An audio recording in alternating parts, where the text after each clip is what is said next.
Ada hal-hal dalam hidup yang tidak selalu bisa kita ucapkan. Perasaan yang hadir, rindu yang tumbuh, seringkali memilih berdiam di dalam hati. Kita ingin menyampaikan, tapi ada ketakutan, takut salah dimengerti, takut terlihat lemah, atau sekadar takut membuka kembali luka yang pernah ada. Dalam keheningan itu, ada tanda-tanda yang sebenarnya terasa jelas. Tatapan yang bertahan sedikit lebih lama, keinginan untuk tahu kabar meski hanya lewat jalan yang tidak langsung, atau sekadar hadirnya nama seseorang yang muncul tiba-tiba di dalam doa malam kita. Itulah bahasa sunyi antara dua jiwa yang sama-sama merasakan, namun memilih untuk tidak mengungkapkan. Di titik ini, kita belajar satu hal penting.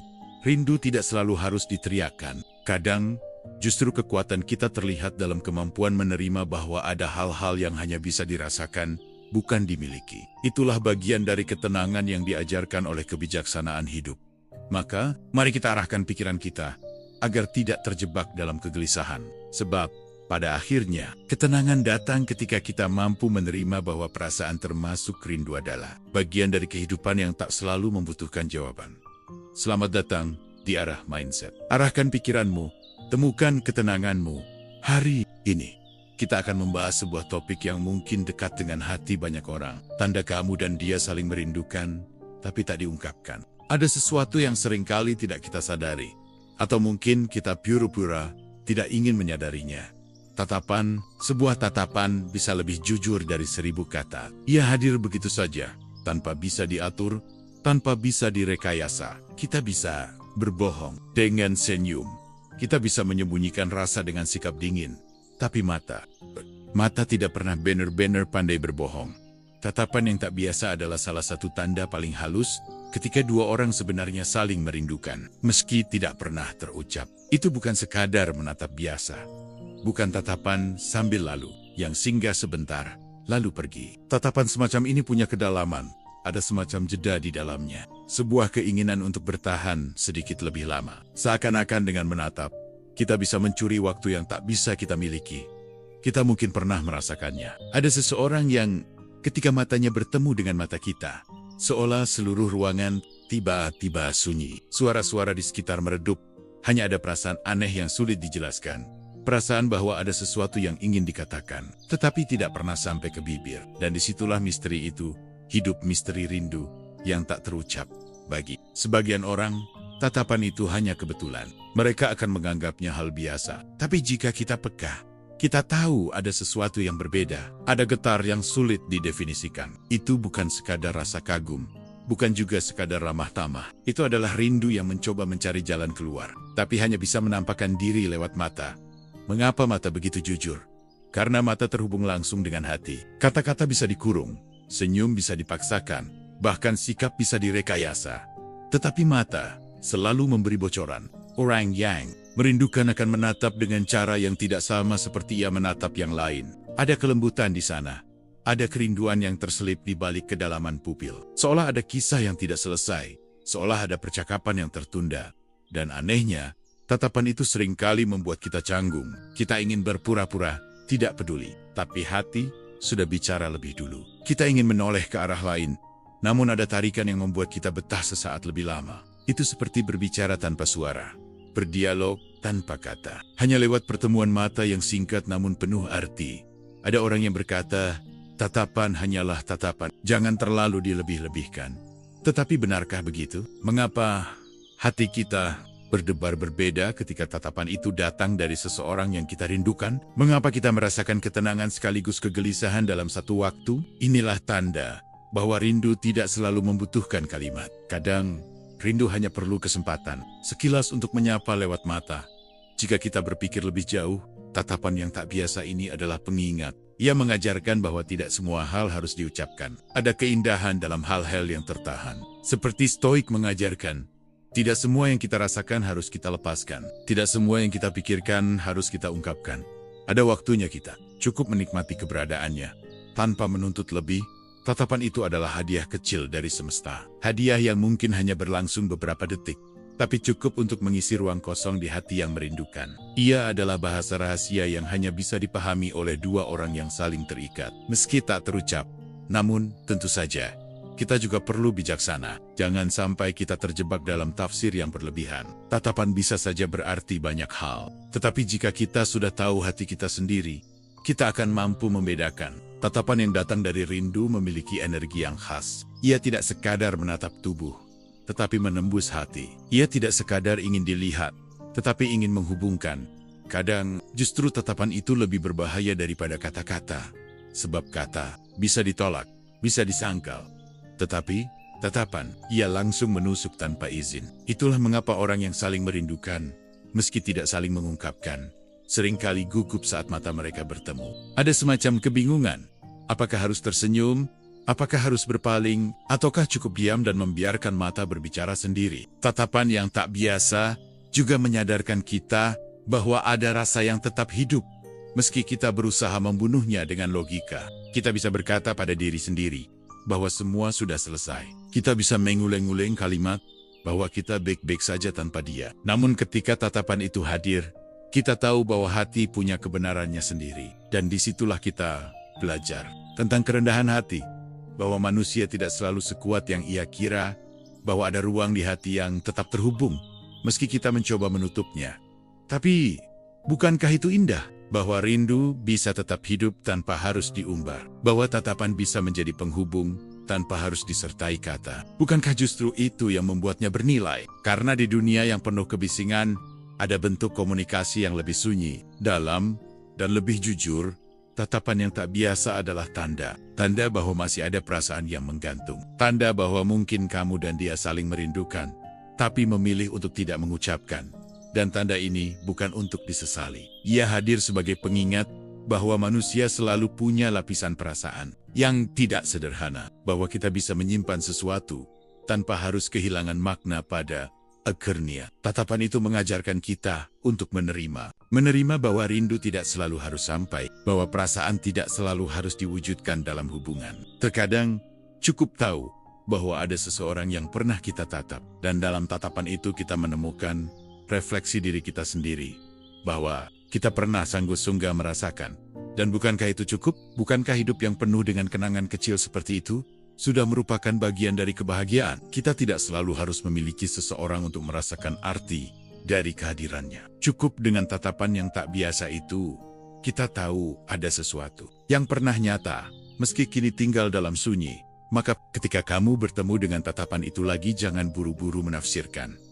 Jangan pula tergesa untuk menghindar. Biarkan ia hadir apa adanya.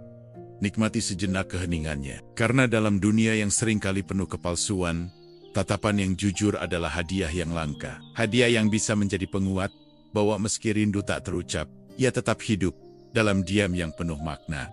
Ada satu ruang dalam hidup manusia yang paling sunyi, paling pribadi, dan paling jujur. Doa. Dalam doa, kita tidak sedang berbicara dengan dunia. Kita tidak sedang mencoba terlihat kuat, apalagi ingin dianggap hebat. Dalam doa, kita hanya menjadi diri kita yang paling rapuh, yang paling polos, yang paling apa adanya. Doa adalah percakapan antara hati dan sesuatu yang lebih besar dari kita.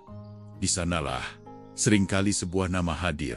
Nama yang tidak kita sebutkan di hadapan orang lain, nama yang tidak kita bagikan di forum terbuka. Tapi entah bagaimana, selalu menyelinap dalam doa kita yang paling pribadi. Nama yang mungkin sudah lama tidak kita hubungi, nama yang mungkin bahkan tidak lagi punya hubungan langsung dengan hidup kita saat ini. Namun, ia tetap saja muncul dayam-dayum, tanpa kita undang. Itulah salah satu tanda paling halus, bahwa kita dan dia sebenarnya saling merindukan. Meski tak pernah diungkapkan, kita mungkin tidak berani mengirim pesan, tidak sanggup menatap lama-lama, bahkan memilih menjaga jarak. Tetapi ketika hati kita dalam keadaan paling jujur, ketika tidak ada satupun topeng yang kita kenakan, nama itu hadir begitu saja di hadapan yang maha mendengar. Ada kerinduan yang memilih jalan sunyi, kerinduan yang tidak berani berisik, tidak berani menuntut. Sebab ia tahu, ada batasan yang tidak bisa dilanggar, ada jarak yang tidak bisa disatukan. Maka, satu-satunya ruang yang tersisa adalah doa. Kita berdoa agar dia baik-baik saja. Kita tidak meminta dia kembali. Kita tidak memohon dia menjadi milik kita lagi. Kita hanya ingin semesta menjaganya dengan cara yang tidak bisa kita lakukan. Dan bukankah itu bentuk rindu yang paling tulus? Rindu yang tidak menuntut, rindu yang tidak egois, rindu yang hanya ingin melihat orang lain berbahagia, meski bukan bersama kita, Terkadang kita bingung sendiri, mengapa nama itu masih saja hadir. Padahal sudah lama kita berusaha melupakan. Kita mencoba sibuk, kita mengalihkan perhatian, kita meyakinkan diri bahwa semua sudah selesai. Tapi ketika tangan terangkat dalam doa, tiba-tiba lidah kita menyebut namanya. Ada getaran halus yang mengalir, ada kerinduan yang ternyata tidak benar-benar mati. Mungkin itulah rahasia doa. Ia adalah cermin hati. Kita bisa berpura-pura tegar di hadapan orang lain, tapi doa selalu membuka kedok kita. Ia menyingkapkan siapa yang sebenarnya masih kita simpan di ruang terdalam. Doa tidak pernah bisa kita bohongi, dan menariknya, sering kali doa bukan hanya satu arah. Ada kalanya orang yang kita doakan ternyata juga diam-diam mendoakan kita. Kita tidak tahu, tidak ada bukti nyata, tapi ada semacam ikatan batin yang membuat kita percaya. Rasa itu tidak sepihak. Rindu itu berjalan di dua arah. Hanya saja sama-sama memilih jalur yang berbeda, jalur yang sunyi, jalur yang tersembunyi dalam doa. Jika kita melihatnya dengan sudut pandang stoik, doa untuk seseorang yang kita rindukan adalah latihan keikhlasan. Kita tidak bisa mengontrol siapa yang hadir di hati kita. Kita tidak bisa memilih siapa yang tiba-tiba muncul dalam doa. Tetapi kita bisa memilih sikap. Apakah kita akan mengutuk rasa itu, atau kita akan merangkulnya dengan tenang? Menghadirkan nama seseorang dalam doa bukan kelemahan. Itu justru kekuatan. Sebab kita mengakui bahwa ada keterbatasan yang tidak bisa kita kendalikan. Kita tidak bisa memaksa orang itu hadir di sisi kita. Kita tidak bisa mengatur takdir.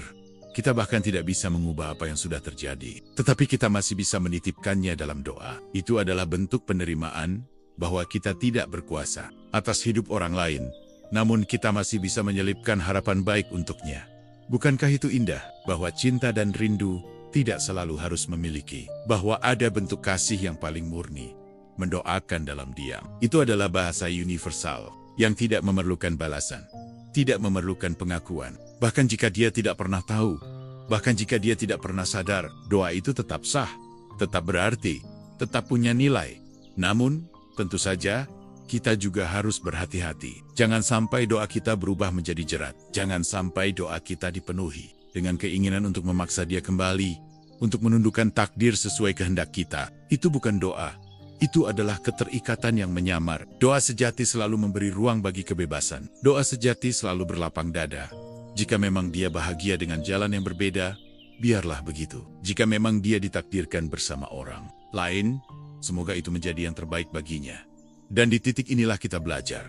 Doa bukan sekadar permintaan. Doa adalah latihan untuk merelakan. Nama yang hadir dalam doa adalah cermin dari kerinduan yang tidak egois. Ia bukan ingin menggenggam, tapi ingin melepaskan dengan cara yang penuh cinta.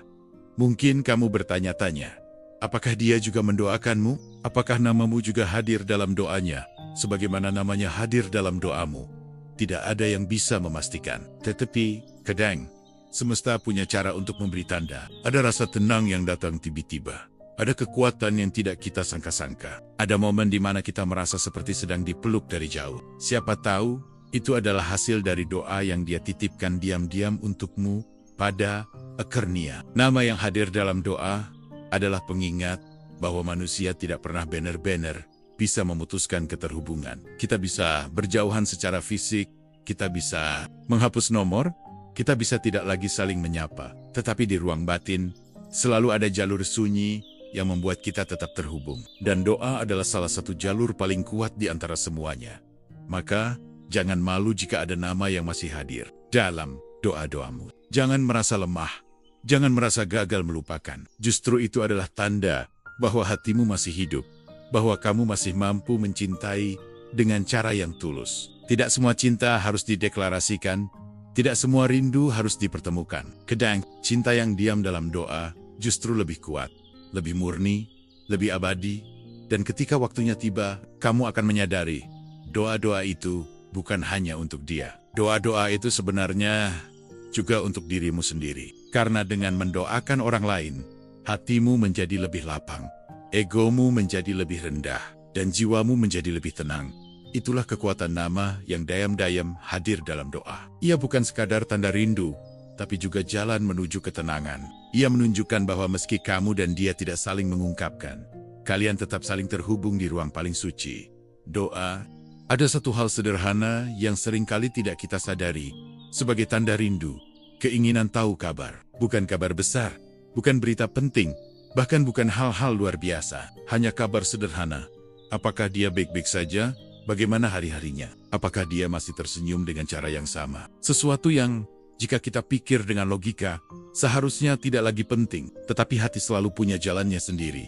Keinginan tahu kabar ini seringkali berjalan dengan cara yang sunyi. Kita tidak berani bertanya langsung.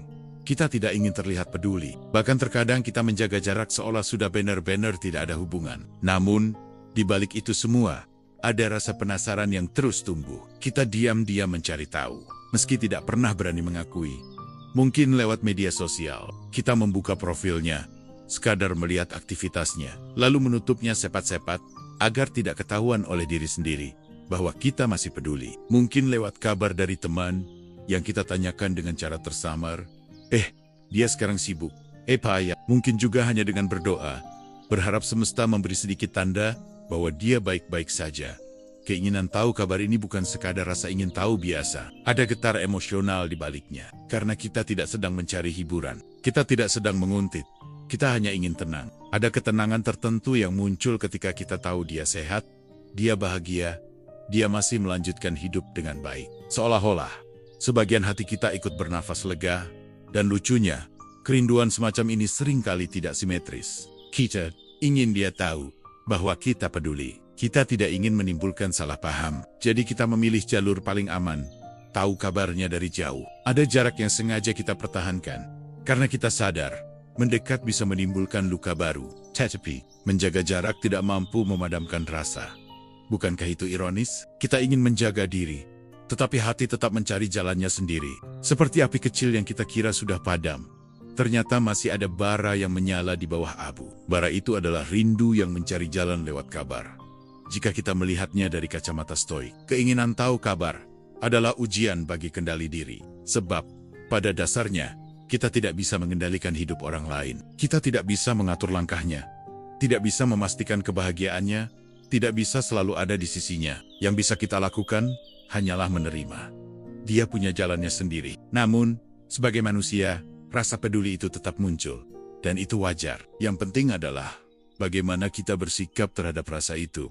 Apakah kita akan membiarkan rasa ingin tahu berubah menjadi obsesi? Ataukah kita akan mengolahnya menjadi bentuk kepedulian yang tenang? Itulah perbedaannya. Stoik mengajarkan bahwa perasaan tidak bisa kita tolak, tapi reaksi kita bisa kita pilih. Kita boleh rindu, kita boleh ingin tahu kabarnya, tapi jangan sampai kita terjebak dalam lingkaran gelisah yang merugikan diri sendiri. Seringkali, keinginan tahu kabar ini hadir sebagai semacam penopang batin. Kita merasa lebih ringan ketika tahu dia baik-baik saja, meski kita tidak lagi berperan dalam hidupnya. Itu mirip seperti melihat rumah lama yang pernah kita tinggali. Kita tidak lagi tinggal di sana. Kita tidak lagi memiliki kunci. Tetapi ketika melewati jalan itu dan melihat rumahnya masih berdiri kokoh, ada rasa lega yang sulit dijelaskan. Demikianlah hati kita terhadap orang yang pernah kita rindukan. Dan, menariknya, bisa jadi dia pun merasakan hal yang sama. Dia juga ingin tahu kabar kita. Meski dari jauh, dia juga tidak ingin terlihat peduli, tapi diam-diam masih mencari tahu. Itulah mengapa terkadang kita merasa seakan ada energi yang saling bertaut, meski tidak pernah benar-benar bertemu. Dua hati yang sama-sama menjaga jarak, tetapi tidak benar-benar mampu melepaskan perhatian. Ada orang yang berkata, kalau kamu masih ingin tahu kabarnya, berarti kamu belum benar-benar move on. Tapi benarkah begitu? Tidak selalu. Kepedulian yang lebih tinggi dari sekadar kepemilikan. Ada rasa yang tidak harus diwujudkan dalam kebersamaan, tapi tetap hidup dalam doa dan perhatian diam-diam. Justru itu tanda kedewasaan, ketika kita bisa peduli tanpa harus menggenggam. Namun, kita juga perlu menyadari batas. Jangan biarkan keinginan tahu kabar membuat kita kehilangan kendali atas diri. Karena terlalu larut dalam rasa ingin tahu bisa melahirkan kegelisahan. Kita menjadi resah jika tidak menemukan jejaknya. Kita menjadi curiga jika ada hal yang tidak bisa kita pahami. Padahal, hidup orang lain tidak selalu harus kita ketahui. Ada ruang yang harus kita hormati. Ada batas yang harus kita jaga. Disinilah latihan jiwa itu bekerja.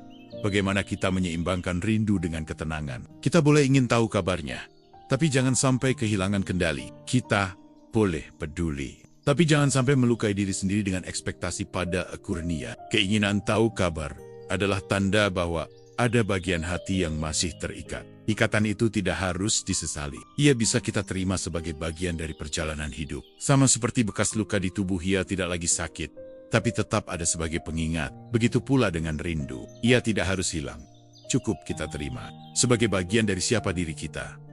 Mungkin suatu hari kita benar-benar tidak lagi mencari kabarnya. Mungkin suatu hari rasa penasaran itu lenyap. Tetapi jika hari itu belum tiba, jangan marah pada diri sendiri. Jangan menganggap itu kelemahan. Justru, lihatlah itu sebagai bukti bahwa hati kita masih mampu peduli, meski dari jauh.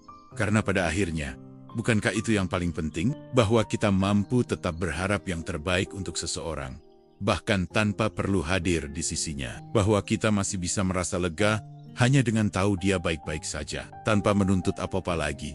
Itulah makna rindu yang dewasa. Rindu yang tidak berisik, tidak menuntut, tidak mengikat, hanya ingin tahu kabar, meski dari jauh. Dan dalam kesunyian itu, kita menemukan bentuk ketenangan baru, menerima bahwa ada hal-hal yang cukup kita jaga dari kejauhan. Ada satu hal yang paling sulit diatur oleh manusia. Kenangan. Kita bisa menutup pintu, kita bisa menghapus nomor, kita bisa berpura-pura sibuk dengan hidup baru. Tetapi kenangan tidak pernah minta izin untuk datang. Ia hadir tiba-tiba, seringkali di saat kita tidak menduga. Dan justru disitulah kita sadar, ada rasa yang belum benar-benar mati, rasa rindu yang masih hidup. Meski tidak pernah diungkapkan, kenangan tidak selalu datang lewat hal-hal besar. Ia bisa muncul dari hal-hal sederhana, aroma kopi yang tiba-tiba mengingatkan kita pada pagi-pagi ketika dia masih ada. Sebuah lagu yang tiba-tiba mengalun di ruang publik, membawa kita kembali pada perjalanan bersama yang pernah terasa begitu hangat. Atau bahkan tempo-tempo yang tidak kita sangka, yang seolah masih menyimpan jejak langkahnya. Yang membuat kenangan berbeda dari sekadar ingatan biasa adalah emosinya. Ia tidak hanya menampilkan kembali gambar-gambar masa lalu, tetapi juga menghidupkan kembali rasa yang pernah ada. Itu sebabnya kita bisa merasa seolah-olah waktu berhenti, seakan seseorang yang pernah hadir itu masih ada di sisi kita. Padahal, kenyataannya, ia mungkin sudah jauh, bahkan mungkin sudah berjalan dengan kehidupannya sendiri. Inilah yang membuat kenangan sering kali terasa seperti hadiah, sekaligus beban. Hadiah, karena ia membuktikan bahwa kita pernah benar-benar hidup, pernah benar-benar merasakan. Beban, karena ia membuat kita sadar bahwa ada sesuatu yang hilang, sesuatu yang tidak bisa kita genggam kembali.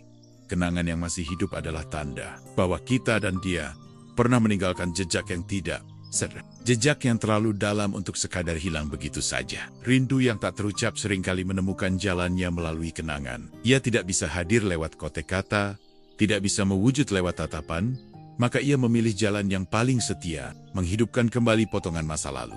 Namun, jika kita melihat dari sudut pandang stoik, kenangan sebenarnya bukan musuh. Ia hanyalah fakta dari apa yang pernah terjadi. Masalahnya bukan pada kenangan itu sendiri, melainkan pada bagaimana kita bisa larut dalam kenangan sampai kehilangan arah. Atau kita bisa menjadikannya pengingat bahwa hidup selalu bergerak maju, bahwa kebahagiaan tidak hanya ada di masa lalu, tetapi juga bisa kita ciptakan hari ini.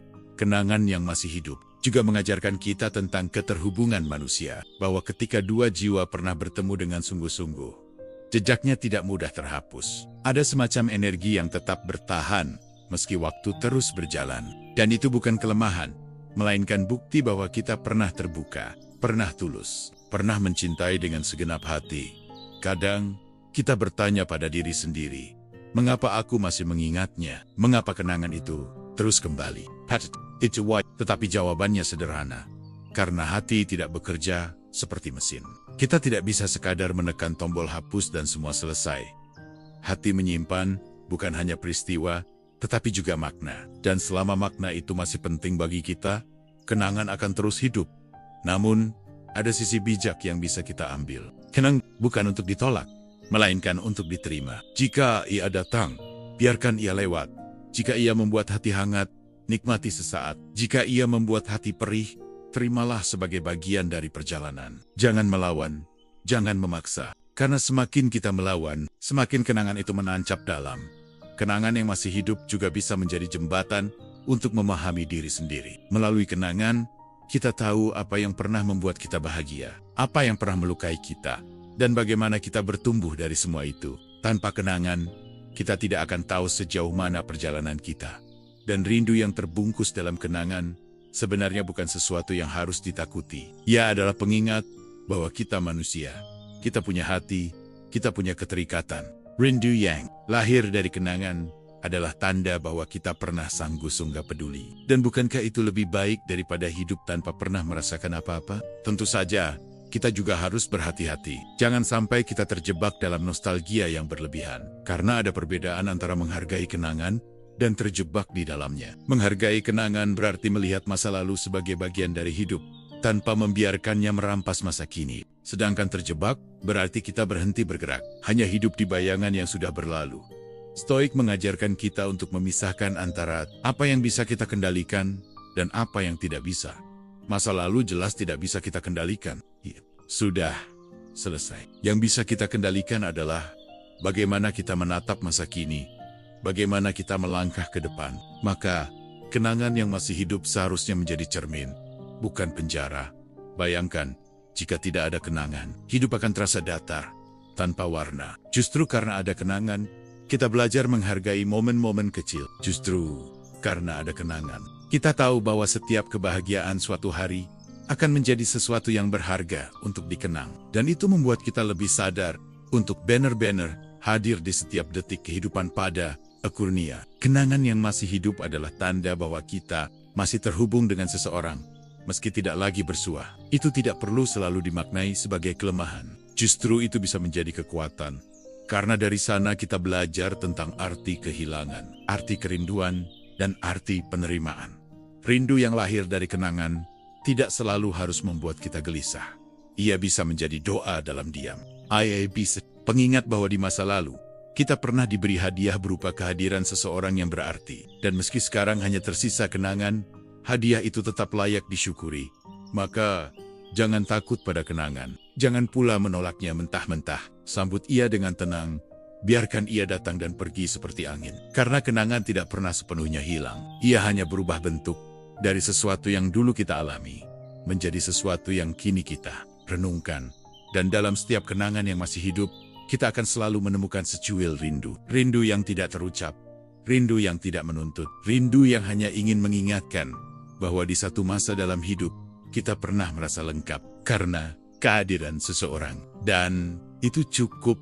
Ada bentuk perhatian yang tidak langsung terlihat, bukan ucapan manis, bukan juga tindakan besar yang membuat orang lain terkesan. Ia hadir dengan cara sederhana, nyaris tak kentara, seolah hanya kebetulan. Tetapi bagi hati yang peka, bahasa perhatian itu terasa nyata. Dan seringkali, justru perhatian yang tersamar inilah yang paling jujur. Kita mungkin pernah mengalaminya. Seseorang tidak pernah terang-terangan berkata bahwa ia merindukan kita. Ia tidak mengirim pesan panjang, tidak mengajak bertemu, bahkan mungkin terlihat menjaga jarak. Namun, ada hal-hal kecil yang membuat kita bertanya-tanya, apakah ini hanya kebetulan, ataukah sebenarnya ada rindu yang disembunyikan? Perhatian yang tersamar bisa muncul dalam bentuk sederhana. Sebuah komentar singkat di media sosial, sekedar tanda like pada sesuatu yang kita bagikan, atau menyinggung topik ringan seolah tidak penting. Padahal, itu cara untuk membuka percakapan. Kadang juga berupa pertanyaan acak, seperti bagaimana kabar pekerjaanmu, atau masih suka kopi hitam, hal-hal yang terlihat biasa, tapi sebenarnya mengandung kepedulian. Bahasa perhatian yang tersamar adalah jalan tengah. Jalan bagi mereka yang ingin hadir, tapi tidak ingin terlihat berlebihan. Jalan bagi mereka yang ingin tahu kabar, tapi tidak ingin membuka luka lama. Jalan bagi mereka yang merindukan, tapi memilih menyamarkannya, agar tidak menimbulkan salah paham. Mengapa orang memilih cara ini? Karena ada rasa takut. Takut jika perhatian yang terlalu jelas akan ditolak. Takut jika kota-kota rindu akan dianggap sebagai kelemahan. Atau sekadar takut melanggar batas yang sudah ada. Maka, mereka memilih cara yang paling aman. Memberi tanda-tanda kecil. Berharap kita mengerti tanpa harus diucapkan. Jika kita melihatnya dengan hati tenang. Perhatian tersamar sebenarnya indah. Ia menunjukkan bahwa seseorang berusaha menjaga jarak, tapi tidak sanggup sepenuhnya melepaskan. Ada tarik-menarik antara logika yang berkata lepaskan, dan hati yang berkata aku masih peduli. Dari tarik-menarik itu, lahirlah bahasa yang samar, bahasa yang tidak lantang, tapi tetap bermakna. Namun, tentu saja, perhatian semacam ini sering membuat kita bingung. Kita bertanya-tanya, Apakah dia sungguh peduli? Atau hanya basa-basi? Kita meragukan maksudnya, karena tanda itu terlalu halus, terlalu kecil untuk dianggap pasti. Tetapi jika kita jujur pada diri sendiri, hati kita sering bisa membedakan. Perhatian yang lahir dari rindu punya energi yang berbeda. Ia tidak dipaksakan, tidak berlebihan, tapi konsisten hadir meski dalam bentuk sederhana.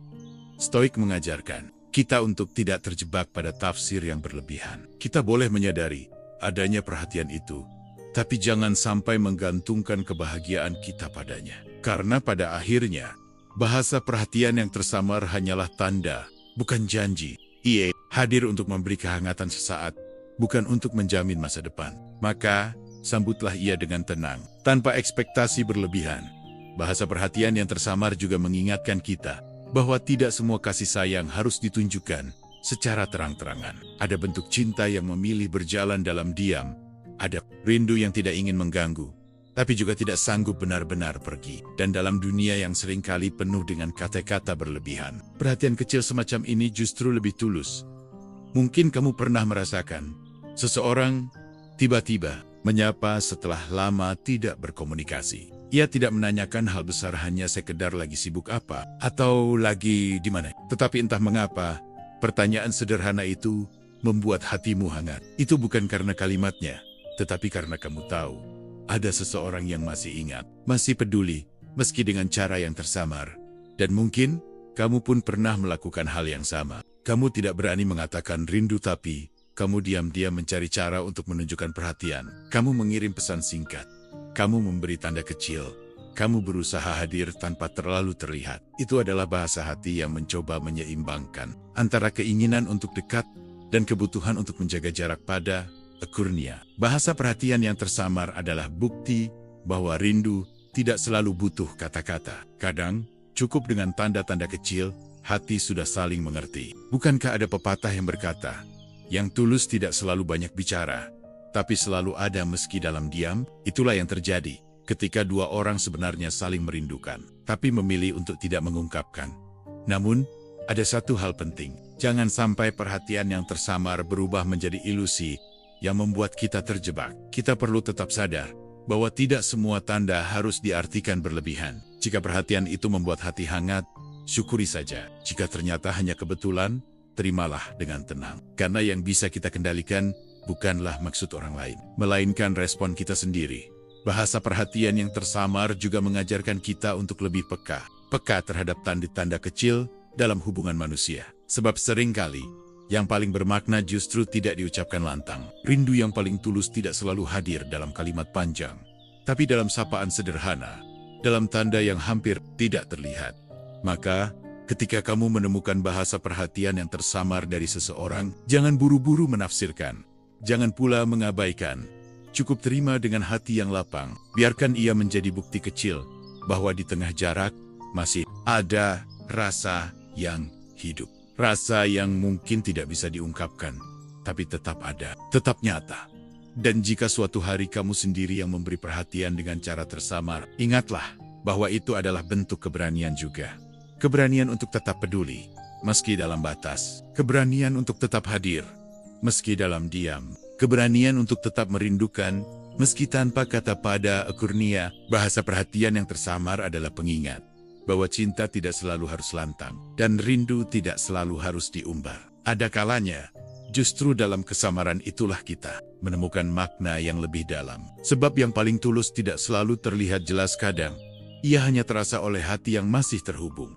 Ada yang lebih lantang dari kata-kata, meski tanpa suara. Ada yang lebih jelas dari penjelasan panjang, meski tanpa penekanan. Itulah keheningan. Keheningan sering dianggap hampa, kosong, tidak berarti. Padahal, dalam banyak momen, justru di dalam diamlah kita menemukan makna yang paling dalam. Dan ketika berbicara tentang rindu yang tak terungkap, keheningan seringkali menjadi bahasanya.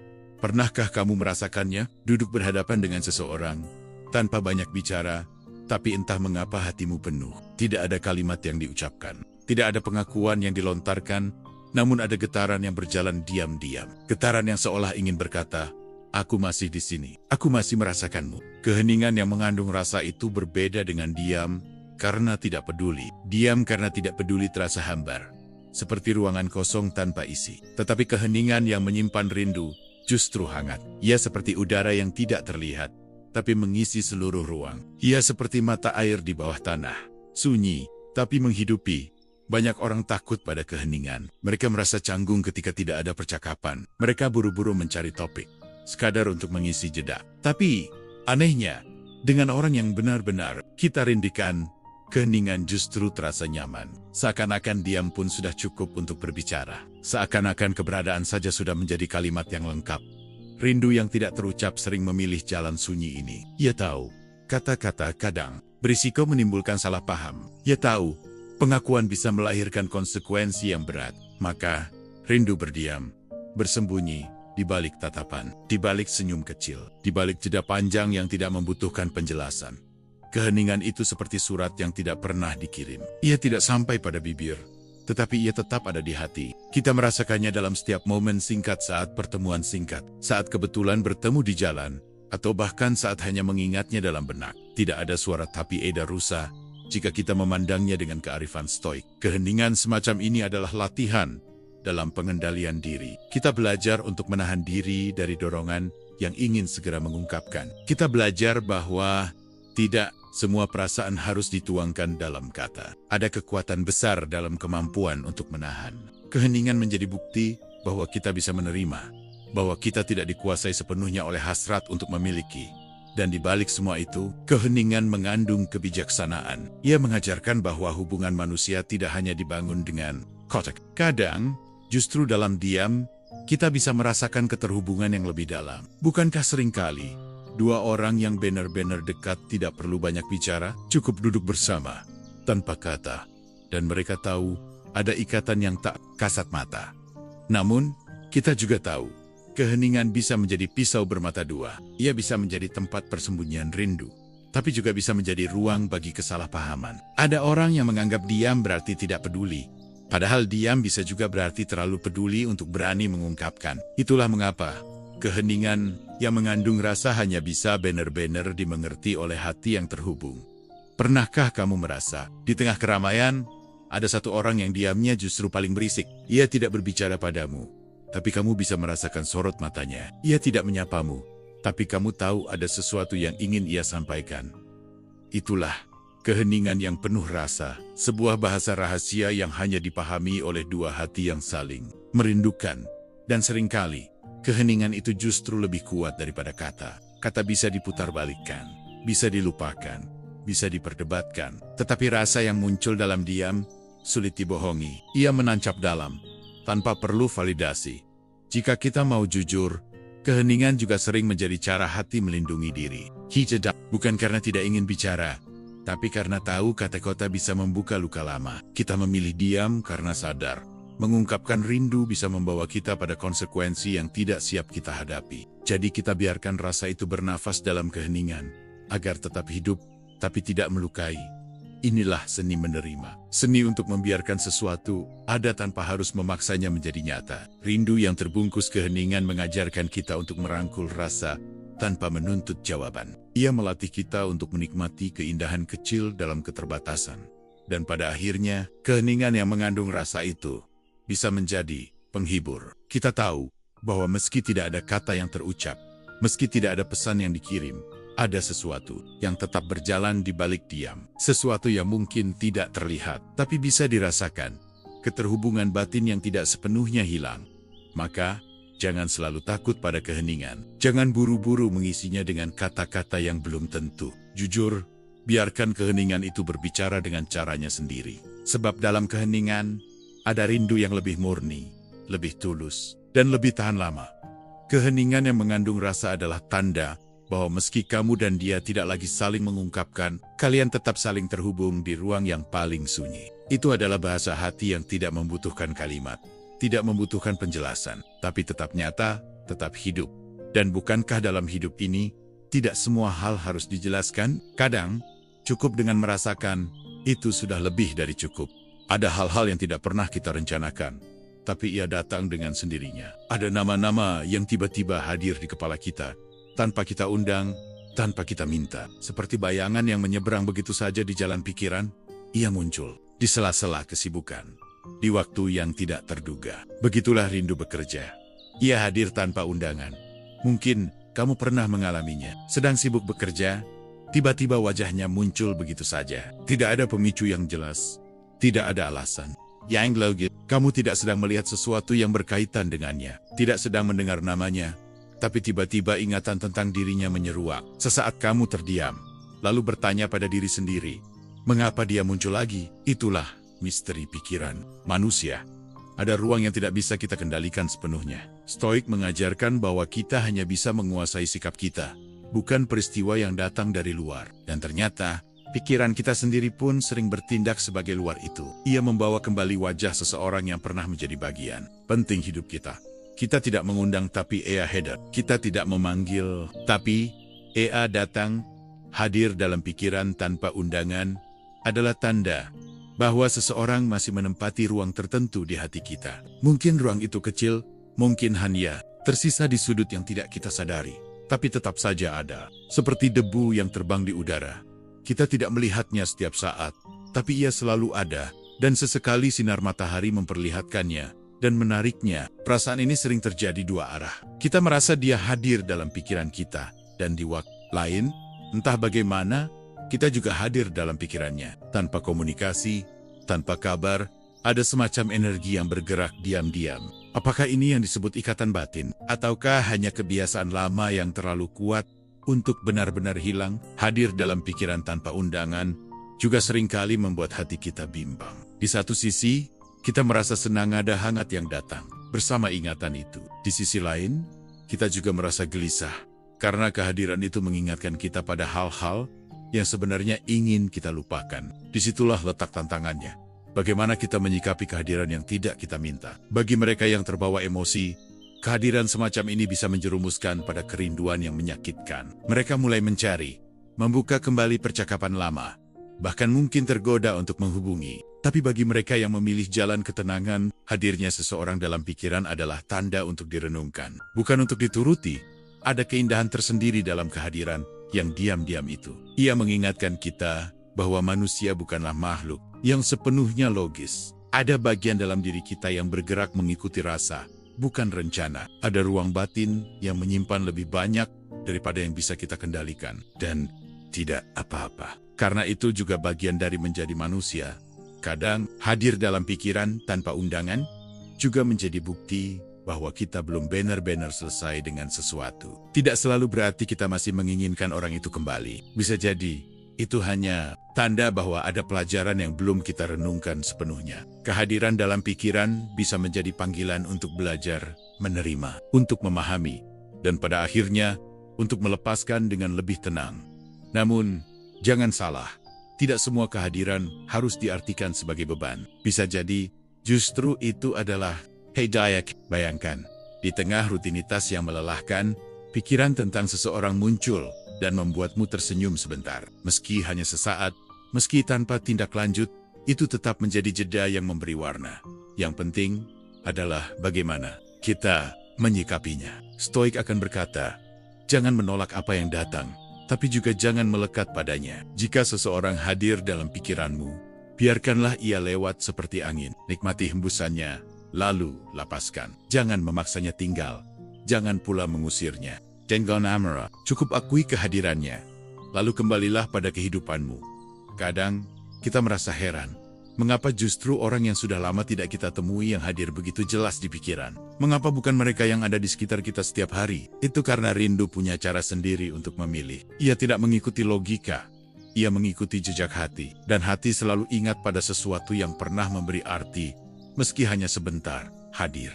Dalam pikiran tanpa undangan juga mengajarkan kita tentang keterhubungan manusia. Bahwa ada ikatan yang tidak bisa dijelaskan sepenuhnya dengan kata-kata. Ikatan itu bisa berupa kenangan, bisa berupa rasa yang belum selesai, atau bahkan sekadar energi emosional yang pernah tercipta di antara dua jiwa. Ia mungkin tidak terlihat, tapi keberadaannya nyata.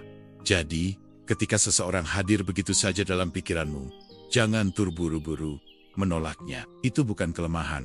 Itu bukan gangguan, itu hanya bagian dari perjalanan batinmu. Anggap saja itu adalah tamu yang datang sebentar, membawa pesan yang mungkin belum kamu pahami, dan mungkin di tempat lain, Di waktu yang berbeda, kamu pun hadir dalam pikirannya. Tanpa ia undang, tanpa ia rencanakan, namamu muncul begitu saja. Bukankah itu tanda bahwa meski jarak memisahkan, meski kata tidak lagi terucap, ada sesuatu yang tetap mengalir di antara kalian? Pada Okornia, hadir dalam pikiran tanpa undangan bukanlah sesuatu yang harus ditakuti. Ia hanya pengingat bahwa rindu bisa hidup dalam bentuk yang paling sunyi. Tidak harus terucap, tidak harus diwujudkan, cukup hadir, cukup terasa. Dondeng, hati yang tenang, kita bisa menerimanya sebagai bagian dari kehidupan. Karena bukankah memang begitu adanya manusia? Kita tidak selalu bisa memilih siapa yang tinggal di pikiran kita. Tapi kita selalu bisa memilih bagaimana kita meresponsnya. Ada rasa yang jarang diakui, tapi diam-diam hadir. Cemburu, bukan cemburu yang berteriak, bukan cemburu yang ditunjukkan lewat amarah, tapi cemburu yang tersembunyi rapi di balik sikap tenang. Ia hadir tanpa undangan, sama seperti rindu. Saat mendengar kabar tentang seseorang yang masih kita simpan dalam hati. Meski sudah lama tidak kita sentuh, rasa cemburu yang terselubung seringkali muncul dalam bentuk halus. Kita tidak marah, tidak meluapkan protes, bahkan mungkin tidak berkata apa. Tetapi ada getar yang berbeda di dalam dada. Ada hentakan kecil yang membuat hati terasa tidak nyaman. Saat melihat dia tertawa bersama orang lain. Saat mendengar namanya disebut-sebut dalam konteks yang bukan tentang kita, atau saat mengetahui ia sedang dekat dengan seseorang. Lucunya, kita tidak lagi berada pada posisi yang berhak untuk cemburu. Hubungan sudah selesai, atau mungkin tidak pernah banner-banner dimulai. Kita tidak punya ikatan, tidak punya hak untuk menuntut, tapi hati tidak selalu patuh pada logika. Ia tetap bergetar, meski akal sudah mengingatkan, kamu tidak berhak merasa begitu. Itulah yang membuat rasa cemburu terselubung menjadi pelik. Ia tidak bisa diungkapkan, tidak bisa diluapkan, hanya bisa dirasakan sendiri. Kita berpura-pura tenang di luar, padahal di dalam ada rasa getir yang sulit dijelaskan. Kita tersenyum, tapi dalam hati berkata, seandainya saja aku yang ada di sana. Stoik mengajarkan kita bahwa penderitaan sering lahir dari hal-hal yang berada di luar kendali kita. Dan rasa cemburu ini adalah contohnya. Kita tidak bisa mengendalikan hidup orang lain, pilihan orang lain, atau kedekatan mereka dengan orang lain. Yang bisa kita kendalikan hanyalah bagaimana kita menanggapi perasaan itu. Mungkin kita merasa aneh, mengapa harus cemburu? Padahal sudah tidak ada hubungan. Jawabannya sederhana. Karena masih ada rasa yang belum benar-benar mati. Cemburu adalah tanda bahwa hati kita masih menaruh nilai pada orang itu. Kita mungkin tidak mengakui, kita mungkin menolak, tapi kenyataan tidak bisa sepenuhnya disembunyikan. Namun, justru disitulah kita bisa belajar. Belajar menerima bahwa rasa tidak selalu harus diwujudkan. Belajar menyadari bahwa cemburu hanyalah bentuk keterikatan batin, bukan sesuatu yang harus kita ikuti. Saat kita mampu melihat cemburu sebagai sekadar emosi yang lewat, kita menjadi lebih jauh. Kita tidak lagi membiarkan hati dikendalikan oleh sesuatu yang di luar jangkauan kita. Cemburu yang terselubung juga bisa dilihat sebagai bukti bahwa kita pernah sungguh-sungguh. Kita cemburu karena dulu ada ikatan emosional, ada keterhubungan yang dalam. Jika tidak, tentu kita tidak akan merasa apa-apa. Jadi, alih-alih membenci rasa itu, kita bisa memilih untuk menerimanya sebagai tanda bahwa hati kita masih mampu merasakan dengan tulus. Tapi, berhati-hatilah. Jangan sampai cemburu ini berubah menjadi obsesi yang menyiksa. Jangan sampai kita main kare-kare tahu tentang hidupnya hanya untuk melukai diri sendiri. Karena itu sama saja dengan menyalakan api di tangan kita sendiri, lalu bertanya, mengapa terasa panas? Yang sehat adalah mengakui rasa itu, lalu perlahan membiarkannya reda. Ada keindahan dalam cemburu yang tidak diungkapkan. Ia menunjukkan bahwa kita masih peduli, tapi juga menunjukkan bahwa kita cukup bijak untuk tidak mencampuri hidup orang lain. Itu bentuk cinta dalam diam. Cinta yang tidak memaksa, cinta yang tidak menuntut, hanya sebatas rasa yang kita simpan sendiri, tanpa harus melukai atau mengganggu. Dan siapa tahu, bisa jadi dia juga merasakan hal yang sama. Bisa jadi, ketika mendengar kabar tentangmu, hatinya pun bergetar dengan rasa yang mirip. Tapi sama seperti kamu, ia memilih untuk menyimpannya. Karena ada hal-hal yang lebih besar daripada sekadar mengungkapkan perasaan, menjaga ketenangan, menjaga batas, menjaga diri, agar tidak tersesat dalam emosi pada akhirnya. Rasa cemburu yang terselubung adalah bagian dari rindu yang tak terucap. Ia adalah sisi lain dari perhatian yang masih hidup. Kita tidak perlu malu mengakuinya, tapi juga tidak perlu larut di dalamnya. Biarkan ia hadir sebagai pengingat bahwa kita manusia-manusia yang mampu merasakan, tapi juga mampu mengendalikan diri. Jika kamu merasakan cemburu itu, jangan membencinya. Katakan pada dirimu, ini hanya perasaan. Ia datang, ia akan pergi. Aku tidak harus mengikutinya. Dengan cara itu, kamu bisa menjaga hatimu tetap tenang. Kamu bisa tetap merindukan, tanpa harus menuntut. Kamu bisa tetap mencintai dalam diam, tanpa harus memilikinya. Dan bukankah itu indah, bahwa bahkan dalam cemburu yang tidak terucap, ada pelajaran besar tentang ketulusan, tentang pengendalian diri, tentang kebijaksanaan menerima. Karena yang sejati, tidak selalu ditunjukkan dengan memiliki. Kadang, justru dalam melepaskan, kita menemukan cinta yang lebih murni. Ada hal-hal yang tidak bisa dijelaskan dengan logika, tapi tetap bisa dirasakan. Salah satunya adalah ikatan emosional yang entah bagaimana tetap hidup, meski jarak memisahkan, meski kata-kata sudah lama berhenti. Bahkan, meski kita berpura-pura sudah melupakan. Itulah yang bisa disebut sebagai energi emosional yang tak terputus. Kita mungkin tidak lagi berkomunikasi, tidak ada pesan yang masuk, tidak ada kabar yang dibagikan. Tetapi tiba-tiba, di suatu waktu, kita merasa seakan-akan kita memikirkan seseorang tanpa alasan jelas, dan beberapa saat kemudian, ada kabar tentang dirinya. Atau kita merasa gelisah, lalu tahu bahwa pada saat yang sama, ia sedang melalui sesuatu yang berat.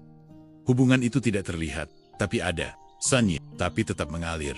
Energi emosional ini sering muncul dari ikatan yang pernah dalam. Kita pernah berbagi cerita, pernah saling membuka diri, pernah meletakkan sebagian dari jiwa kita di hadapan orang itu. Dan meski secara fisik semua itu sudah berlalu, sebagian dari energi itu tetap tertinggal. Ia membentuk jembatan tak kasat. Mata yang menghubungkan hati kita dengan dirinya.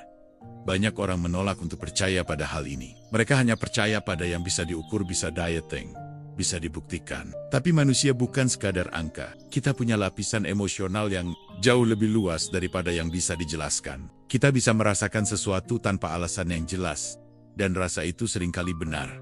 Energi emosional yang tak terputus inilah yang membuat kita kadang masih merasa dekat dengan seseorang. Meski sudah lama tidak bertemu, kita masih bisa mengenali tatapan, meski hanya sekilas. Kita masih bisa memahami maksudnya, meski ia tidak berbicara. Seakan-akan ada bahasa rahasia yang hanya bisa dipahami oleh dua hati yang pernah saling terhubung.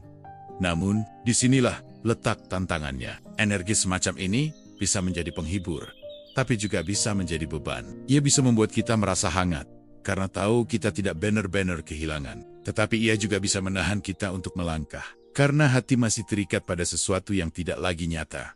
Stoik mengajarkan bahwa kita harus menerima hal-hal di luar kendali kita. Energi emosional ini adalah salah satunya. Kita tidak bisa menghapusnya begitu saja, sama seperti kita tidak bisa menghapus jejak angin di laut. Yang bisa kita lakukan hanyalah menerima keberadaannya, lalu memilih bagaimana kita bersikap terhadapnya. Jika kita bijak, energi emosional yang tak terputus bisa kita maknai sebagai pengingat. Pengingat bahwa kita pernah sungguh-sungguh merasakan, bahwa kita pernah hidup sepenuh hati bersama seseorang. Itu adalah bagian dari diri kita, bagian dari perjalanan kita. Tidak perlu dihapus, tidak perlu dilawan. Cukup diakui, cukup dihargai. Namun, jika kita lengah, energi itu bisa berubah menjadi jerat. Kita terus merasa terikat, terus berharap, terus menunggu sesuatu yang mungkin tidak akan kembali. Kita lupa bahwa hidup bergerak maju, bahwa setiap orang punya jalannya masing-masing. Itulah mengapa penting untuk menjaga keseimbangan, merasakan ikatan itu, tapi tidak membiarkan diri terperangkap di dalamnya. Ada kalanya kita merasa bahwa orang itu juga merasakan hal yang sama. Entah bagaimana, ada momen-momen ketika koneksi itu terasa dua arah. Kita memikirkan dia, dan dia tiba-tiba muncul. Kita merasa rindu. Lalu tanpa rencana, ia menghubungi. Bukankah itu aneh? Tapi mungkin tidak aneh jika kita melihat bahwa hati manusia memang punya cara sendiri untuk tetap terhubung. Energi emosional yang tak terputus adalah bukti bahwa hubungan sejati tidak pernah benar-benar hilang.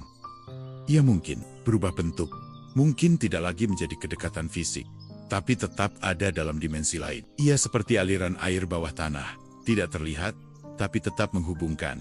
Dan mungkin tugas kita bukanlah memutus atau mempertahankan energi itu, melainkan belajar berdamai dengannya. Belajar menerima bahwa ia ada, tanpa harus selalu menafsirkannya. Belajar merasakan hangatnya, tanpa menjadikannya alasan untuk kembali terjebak pada masa lalu.